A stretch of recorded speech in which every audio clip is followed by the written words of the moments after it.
Elle est avec nous comme tous les mardis matins, c'est notre arpenteuse Sabrina qui est là à la découverte de l'histoire de l'art et des œuvres de cet art qu'on adore.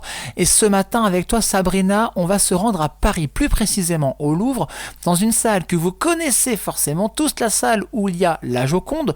Mais bon, dans cette salle, il n'y a pas que la Joconde. Ben non, il y a d'autres tableaux, dont le tableau dont on va parler ce matin. Bonjour Sabrina.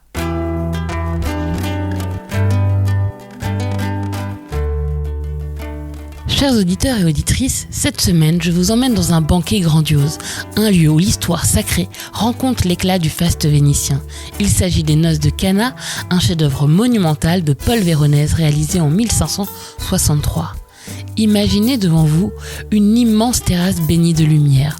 Au centre, un mariage biblique, celui où le Christ accomplit son premier miracle, transformant l'eau en vin.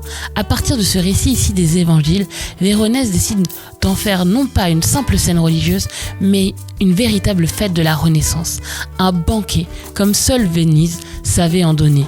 Ce tableau n'est pas seulement un festin pour les yeux, c'est aussi un voyage dans la Venise du XVIe siècle, cosmopolite, riche, ouvert sur le monde.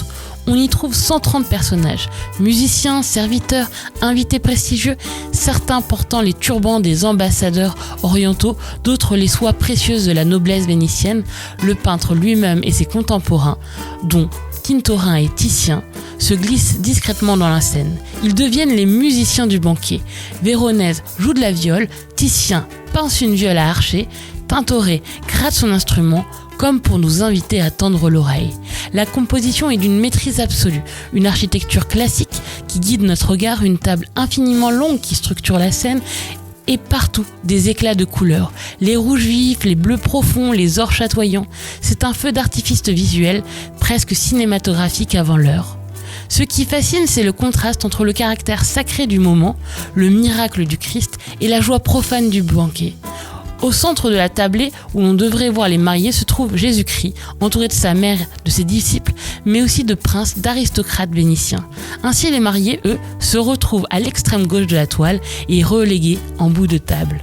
Par ailleurs, tout se joue pourtant dans un détail. Un serviteur penché sur un vase, découvrant que l'autre s'est transformé, miracle discret au cœur d'un tumulte splendide.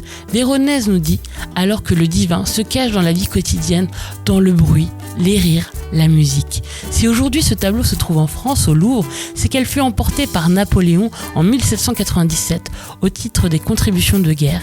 Il a d'ailleurs connu une restauration très médiatisée au début des années 90.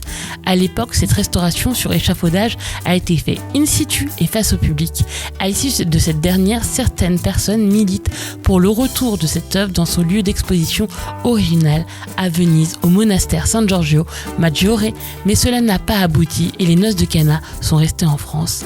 Alors en attendant de se retrouver après les fêtes, n'hésitez pas à passer au Louvre et au lieu de vous contenter de lui tourner le dos comme des milliers de visiteurs pour regarder la Joconde, retournez-vous face à cette œuvre monumentale de 6,77 mètres de large sur 9,94 mètres de long. Placez-vous à distance, laissez le faste vous envelopper. Les Noces de Cana ne sont pas seulement une peinture, c'est un spectacle, un théâtre où chaque visage, chaque drapé, chaque reflet de lumière raconte la rencontre entre l'humain et le divin. Et en tout cas, passez de belles fêtes avant de poursuivre notre voyage à travers les œuvres et les monuments. Merci beaucoup Sabrina, merci aussi pour toutes ces belles chroniques en 2025. Très belle fête à toi, on a hâte de te retrouver avec de nouvelles histoires autour de l'art. Les chroniques de l'arpenteuse, c'est dispo sur happinessradio.fr et vos plateformes de streaming. Sabrina, merci beaucoup, belles vacances à toi, on a hâte de te retrouver à la rentrée de janvier. Et nous, on se retrouve dans 5 petites minutes avec Amélie pour Quoi de neuf, l'agenda culturel, vos événements culture dans l'Oise et à Amiens. Où va-t-elle nous emmener ce matin? Réponse après ça.